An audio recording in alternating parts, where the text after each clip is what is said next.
There are 185 prisoners on death row in the state of Texas. This is part 4 of the series. Charles RABY, 53 years old, 29 years on death row. He was found guilty of the murder of Edna Franklin, who shared a modest home with her 2 grandchildren, Lee Rose and Eric Benj. In their testimony, Benj and Rose stated that on October 15, 1992, they left Mrs. Franklin at home just before 4 p.m. Benj stated that when he went back later that evening, he discovered Mrs. Franklin dead in the living room, the front door unlocked and open, the rear door open, and the lights off. Each of her hands had hair on them that was found. She had been stabbed to death and was completely naked below the waist. She may have been essayed, but the medical examiner was unable to confirm this. The residence had been ransacked. Mrs. Franklin's personal belongings and the contents of her pocketbook were spread across her room. RABY was regarded as a suspect because several neighbors believed that they had seen him leaving the Franklin house that night, even though none of them had actually seen his face. They just saw a man that was about the same height and build as RABY. When he was arrested, he eventually signed a confession letter in which he admitted guilt, so he received the death penalty. The case is controversial due to several reasons. The DNA testing excluded RABY from the crime scene, but his defense never got that result before the trial. The blood they found was Franklin's, the hair they found was partly Franklin's and partly her grandson's. It was later discovered that the detectives coerced him into signing the confession by threatening to have his then pregnant girlfriend arrested and the baby sent to foster care. Franklin's nephew pointed out that there was another man that could have done this, and he was previously in their house as he was helping paint the residence. That man stole his paycheck and a shotgun and was also a drug addict. Erica Sheppard, 50 years old, 28 years on death row. Sheppard was held legally responsible for the robbery-related death of Marilyn Meagher. On June 30, 1993, James Dickerson and Erica Sheppard made the decision to take Marilyn Meagher's car while she was loading clothes into her apartment from her car. The duo tackled Meagher inside her flat and repeatedly slashed her throat with knives as she pleaded for her life. After having her head covered in a plastic bag, she was then struck in the head with a 10-pound statue. Sheppard was given the death penalty in March 1995.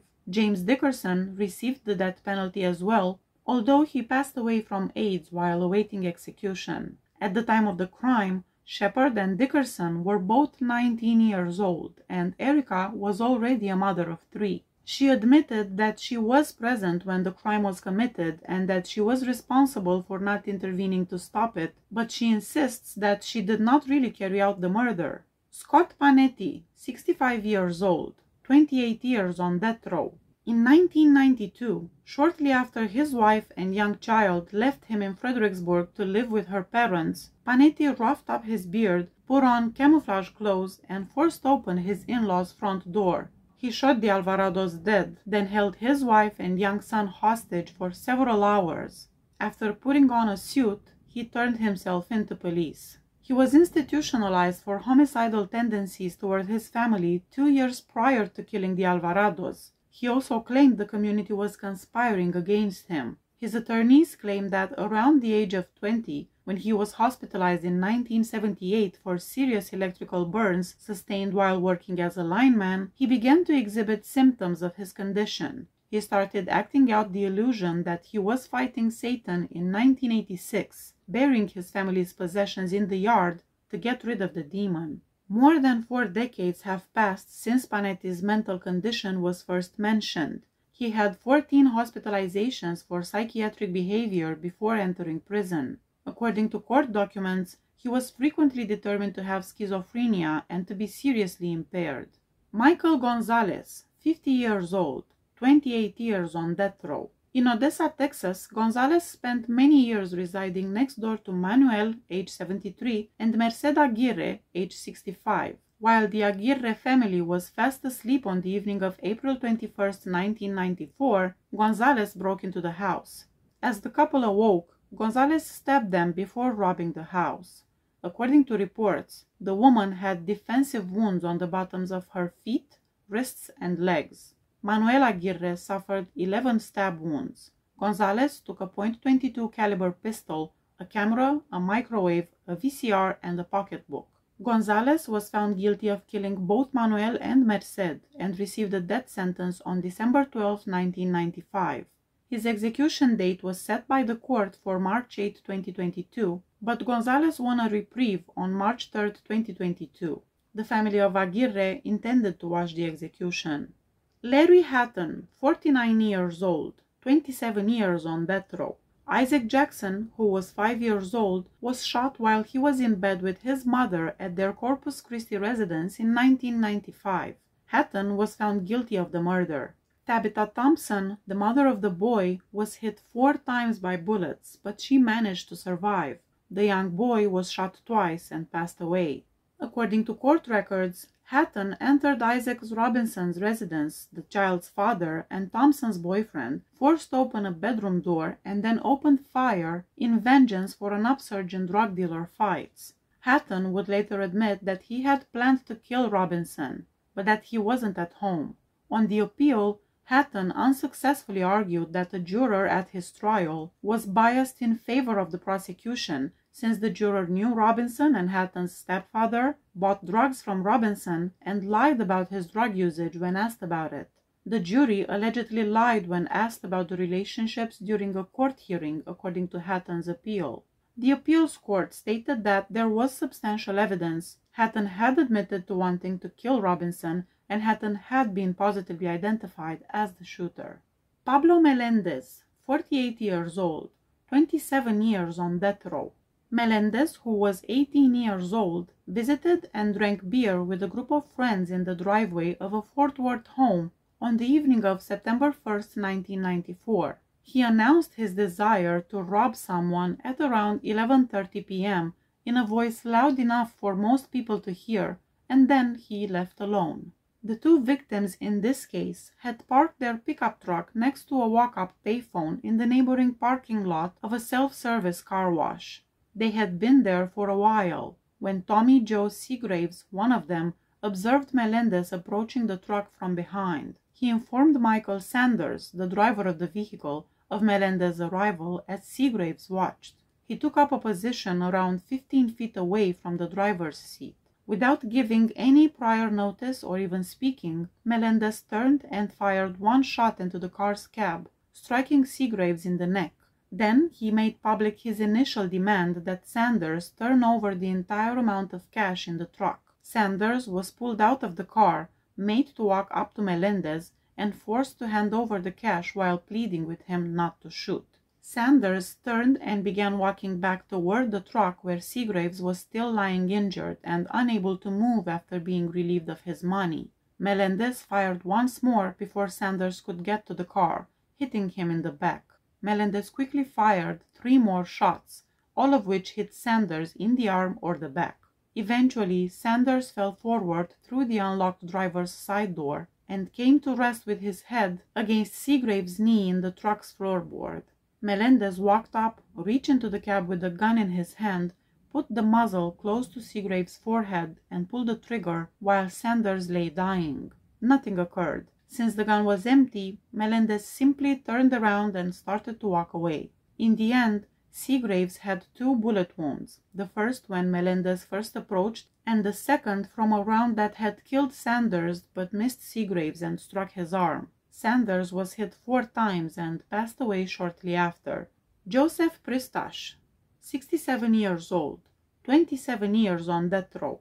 Farah Frata, 33 years old, was discovered in the garage of her house after neighbors who heard gunshots called for assistance. Frata was transported to Herman Hospital by Life Flight helicopter, where she passed away at about 11:30 p.m. from at least 1 gunshot wound to the head, according to officials. Shortly after hearing the gunshots, witnesses reportedly noticed a silver or gray hatchback car depart Frata's home. They claimed that the car had 1 headlight and was driven by 2 males who looked to be clothed in black. Robert Frata, Farah's ex-husband and a former police officer, hired Pristash and another man to murder the woman. Frata was already executed in 2023. Victor Saldano, 52 years old, 27 years on death row. Victor Hugo Saldano, also known as Victor Rodriguez, is an Argentine man who has been given the death penalty by the Texas government. He is the only Argentine who has received a death sentence in the US. Saldano, a Cordoba native, entered the country illegally in 1995 and began working as a day laborer. He initially resided in New York City before moving to Dallas, where he shared a residence with Jorge Chavez, a resident of Mexico. He and his co-defendant Chavez kidnapped Paul Ray King on November 25, 1995, at a grocery store in Plano, Texas, by forcing him into a car with a revolver. Saldano killed King at Laven Lake with 5 rounds. Saldano's mother, Lydia Guerrero, wrote Pope Francis a letter in 2013 pleading with him to save her son from death. Pope Francis made his opposition to the death penalty in all circumstances known on March 20, 2015 and August 2, 2018. Anthony Medina, 49 years old, 27 years on death row. On January 1, 1996, just after midnight, Medina, then 21 years old, drove past the Rodriguez home and fired into a group of kids and teenagers who were standing in the house's well-lit front yard. The young people were there for a New Year's Eve celebration, largely with family. At 5 to 7 feet from the ground and from only a few feet away from some of the victims, Medina shot into the crowd of people in the front yard. The home, a few cars, and 3 people were all hit by the bullets. An abdominal bullet pierced Rocio Pedroza. She made it through. The 2 people who were killed in the most direct line of Medina's bullets were David Rodriguez, 8 years old, and his sister Diane Rodriguez, 13 years old. David was killed by 2 wounds, one of which went through his brain and into his chest, the other through his arm. Injuries Diane received included a deadly one that entered her neck through her left shoulder and a non-fatal one that perforated her right breast. Medina was on probation for 6 felony offenses at the time of the shooting. Garcia White, 60 years old, 27 years on death row. White went to a crack home, which was an apartment in northeast Houston owned by 38-year-old Bonita Edwards, a widow with 2 kids, Burnett and Annette, who were both 16 years old. To the dismay of Edwards' daughters, who had attempted to move in with their grandmother out of fear, the flat was routinely used as a safe space for users. On November 30th, White arrived at the flat with the intention of using and having with Bonita, but when she declined, he became angry. Then, after getting a knife out, he repeatedly stabbed her, frightening her 2 girls. After essaying Annette in the bedroom, he stabbed her in the chest and slashed her throat. He then went to the bathroom and did the same to Burnett. After killing the girls, White wrapped a blanket around part of Annette's body and then stuffed a towel into Burnett's mouth before fleeing as swiftly as he could.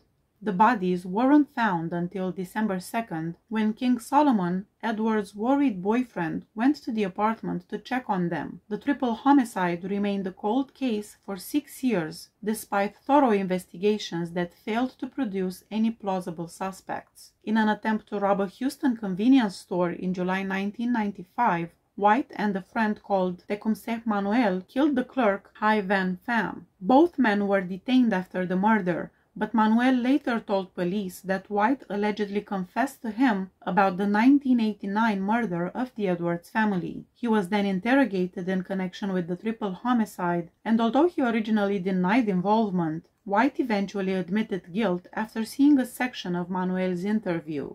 Please hit that subscribe button if you like my channel. See you next time. Bye bye.